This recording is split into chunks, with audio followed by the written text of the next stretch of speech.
Hi guys, and welcome back to my channel. I hope you all are having an amazing Friday. If you're new here, hi and welcome. My name's Tristina and I post mommy and lifestyle videos for you guys 3 times a week. I'm a stay-at-home mom to a almost 3-year-old little boy, and I'm currently 22 weeks pregnant with baby boy number 2.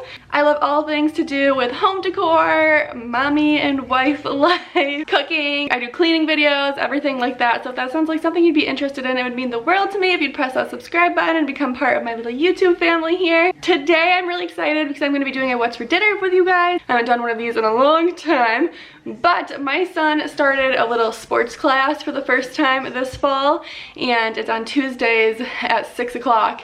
So that's pretty late, and by the time that we get home, I do not want to cook dinner. So I've been making crock pot meals almost every Tuesday. So I just put together a few of them for you guys from the past few weeks in this video, and I'm going to show you some of our favorite go-to crock pot meals. If you guys like this video and want to see more crock pot meals, then give this a big thumbs up so I know, because we do crock pot meals all the time. I'm pretty lazy lately since being pregnant, and crock pot's my go-to. So anyways, let's just go ahead and get right into this.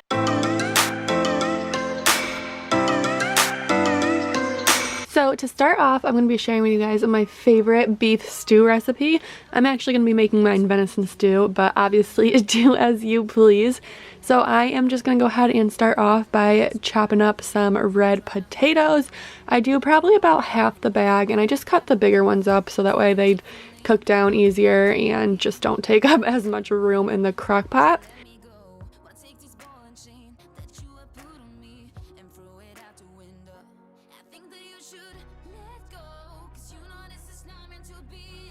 Now I'm going to start layering my stew. So I'm going to first spray my crock pot with some cooking spray, and then I'm going to layer the venison meat, the red potatoes, a bag of baby carrots, and a couple bay leaves as well.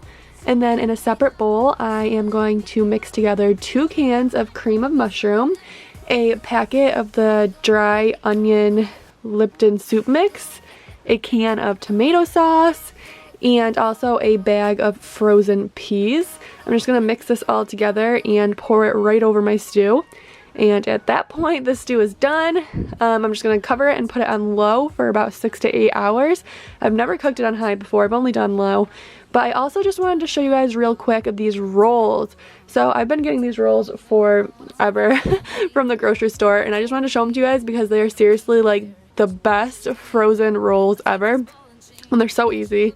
You just place them in a pan like this, or in a dish, and let them rise while your stew is cooking, and then just place them in the oven real quick right before you're ready to eat your stew. Don't forget to take out your bay leaves, and your stew is all done. This is what it looks like in the end.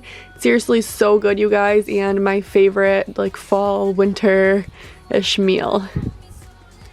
So now we are going to be making some buffalo chicken pasta, which is my husband's favorite crock pot meal. So I'm just going to start off by chopping up a bunch of baby carrots and 2 celery sticks or so.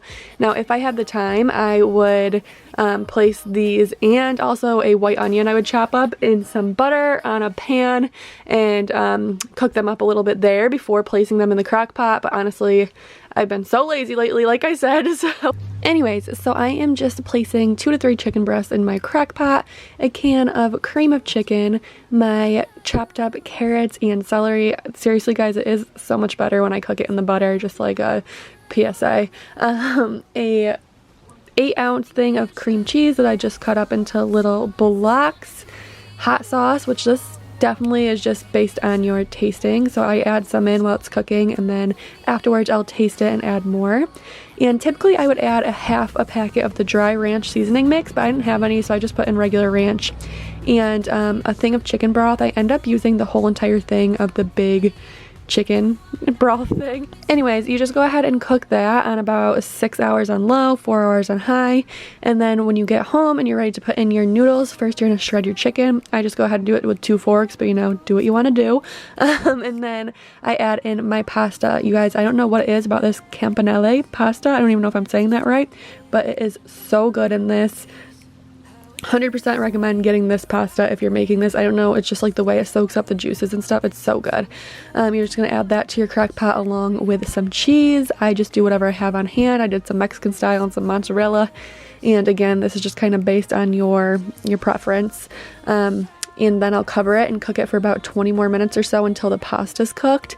And at this point I taste it and see if I need any more hot sauce, which I did.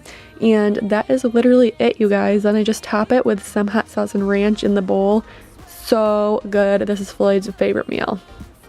So this next meal is just a simple pot roast. You guys, I love pot roast so much. It's definitely one of my favorites, and you can switch it up in so many different ways.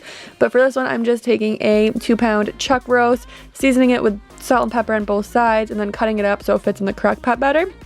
And then I add the rest of that bag of baby red potatoes cut up, an onion cut up, and a bag of baby carrots. And then I'm going to put in a packet of the beefy onion Lipton soup mix and a whole box of beef broth. And just cover this and let it cook all day. Seriously, the longer you let it cook, the better it is, in my opinion. I do it on low for about, I don't know, 8 to 10 hours. And this is what it looks like. I forgot to show you guys how I make my gravy, but I just pour in some of the broth into a pan and add some flour, whisk it up. And then I also made some homemade stuffing, which I do have a recipe on this. I'll leave it down below for you guys. Seriously, one of my favorite meals. So freaking good. Okay guys, I'm not doing a voiceover for tonight because it is super easy and literally 2 ingredients for the first 4 hours. So it's currently 2 o'clock. We are gonna make Crockpot tortellini alfredo tonight. So I am using these Tyson all natural boneless skinless chicken breasts for the first time ever. We went on vacation with my parents and we had this left over and my mom had me take it home, but I've never actually used this before, so I'm a little, you know, a little curious here. But anyways, I'm just gonna go ahead and take a few of the chicken breasts. Yeah, go potty? Okay, good boy. Working on potty training this week, guys. I'm just gonna go ahead and take 3 of these chicken breasts and put them in there. They're pretty small. If I had big ones, I would just do 2. And then you're gonna take your favorite Alfredo sauce. If you wanted to get fancy, you could make your own, but Crock-Pot meals for me are super lazy meals. So I am just using a pre-made one by Great Value. This is usually my favorite one, honestly. It's one of the cheapest. And I'm just gonna pour this whole entire thing right on in. Okay, and then I'm just gonna go ahead and cover that up and put it on high for 4 hours. After Braden's soccer tonight, we will come back and finish this up. Okay, so we just got home from soccer. I went ahead and shredded up my chicken right in the Alfredo, just 2 forks. And then I'm just taking a bag of frozen cheese tortellini and pouring that in there. I should have like enough Alfredo where it's good for the whole bag, but if not, I'll just add a little bit of half and half and some Parmesan cheese in there. So my noodles are gonna take like 20 minutes in here.